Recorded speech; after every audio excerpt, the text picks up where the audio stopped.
At last we left you, Hasan Piker had managed to catch a temporary ban for the very vocal and repeated call for violence against an elected U.S. official.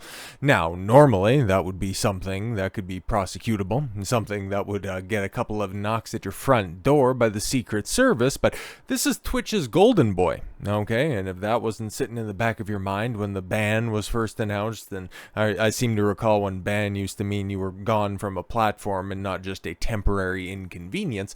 But everybody knew that he wouldn't be gone for very long, and I seen some speculation, even when we talked about this yesterday, that he would only be gone for like 3 days or something like that. Hell, even when he pulled the 9/11 stunt, that was, 5 days at best? And, well, you could also think at the same time, okay, because there's been quite a big gap between that and especially the stuff that's been happening over the past year or so on Twitch that you might think that they would want to change their perception. They might want to be maybe a little bit more of a neutral playing ground, something like that, okay? And this could be one of those perfect examples, okay? The opportunity to really do something public to, address their perception that's out there, because this is pretty cut and dry, bro, okay? Like, this right here, it's a violation of the First Amendment, okay? And as somebody who is a free speech absolutist, trust me, like, that I would even be fine with this dork saying this stuff, but it is a directed call to violence. And we don't even need to just, look at the tweet here, okay? We don't even need to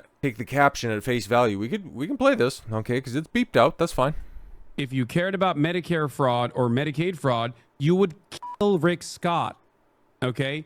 You wouldn't make Rick Scott, former governor of Florida, Rick Scott, you wouldn't make him the current, what is his current office? What is he?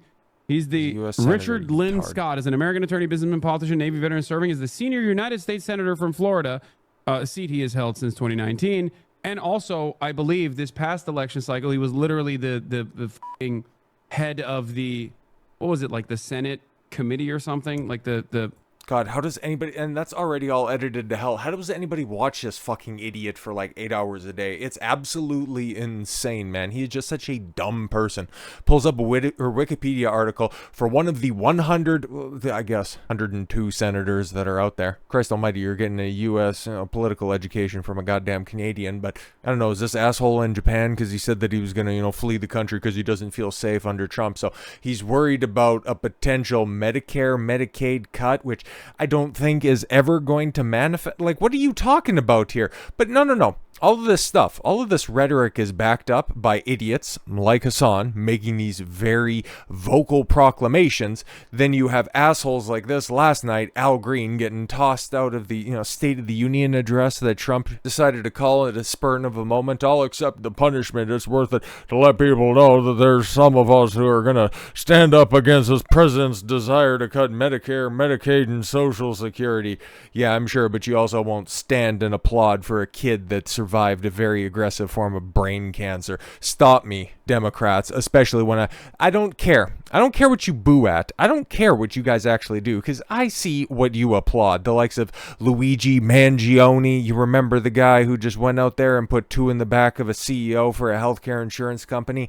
This is why all of this stuff right here deserves a spotlight, deserves mockery, deserves ridicule, because, yeah, we see these freaks, okay? We see these absolutely unhinged weirdos that support the Al Greens of the world, that support and listen to the likes of Hasan Piker. They're the ones for years that said, oh, the right are the ones that are getting radicalized. They're the ones using political violence. But when the rubber hits the road, who are the ones that are actually doing the damage? So yeah, like I said, Twitch had an opportunity here to really make an example, and even at the behest of their own golden boy, which it was never going to be a full-on banning off of the platform. It was always going to be a temporary suspension, but we've seen similar calls, similar in a sense, where this one was far more actionable, giving a detailed breakdown of the guy's position and absolutely advocating for it, as opposed to somebody else with just a blanket off-the-cuff statement and a very heated explanation of a situation, end up catching a far more severe ban. So you would think, okay, maybe it would be for a week. Okay, maybe a week might have been pushing it. At least, for a comparable 5 days that you caught before, from a previous ban when you were far smaller of a streamer. But of course, that wasn't going to be the case. But even I, But even I, when we were doing the video yesterday, couldn't have even come to the conclusion that it would be, 24... I think the full breakdown was 24 hours and 3 minutes he was banned. That's it. Okay, still, yeah, he was unbanned earlier on Tuesday morning, so that, yeah, I don't know if he did or not, if he had the opportunity to go ahead and simulcast Trump's State of the Union and give his sterling insights like, bro, and my nuggies are ready, and then walking off because a 90-minute long speech is just far too long to pay attention to. But yes, a single day, and as I referenced before, Asmongold caught a 2-week ban, 14 days for... I remember his comments. I didn't agree with his comments, but then again, Asmongold, he's very much diametrically opposed, or as much as, Hasan wants to bitch and complain about Asmongold, they're very much on different political teams, and you can see one is being rewarded with absolute growth over the past few years, and the other one, not that long ago, was complaining on Discord servers and in Reddit threads about how his diminishing viewer base and bleeding subscriber count is just, I don't understand, or how he'd go on podcasts claiming that the left has managed to lose all of their young male support and how it's cool to be on the right in today's day and age. But no, I don't know. What changed? Did he get assurances from Twitch that he could go ahead and run off at the mouth, say whatever he wants? Or what's the deal? But this right here, I mean, especially over the past day or so, like, we have seen everybody just realize that, yep, Twitch is is not just a clown show. It is the entire fucking circus at this point in time. And because they are never going to change their ways, okay, the only thing left to do is, of course, just mock and ridicule them. Yes, Twitch, they'll go ahead and ban VTubers who are, threatening Hasan's crown because, yeah, he's not the largest individual streamer, but you just take into account the entire ecosystem and all of his orbiters, and yeah, he controls maybe not a majority, but at least a plurality of the voices on the platform. So if he was to disappear, Twitch would disappear also in an instant. But yeah, man, because you have a VTuber with a model that looks like that, that's as far as I know. I don't know. I don't watch VTubers or anything like that. I think that shit is just super cringe. Not as much cringe as Hasan, but they don't do anything wrong whatsoever. I mean, like, who's another one of the big, streamers on the platform? You have Pokimane, whenever she announces that, oh yeah, I'm going to be taking a vacation here, decides to pop a titty out so that she can go ahead and catch a ban so that she can get some sympathy and some momentum when she comes back. Like, stop me with this selective moralization. It's ridiculous, okay?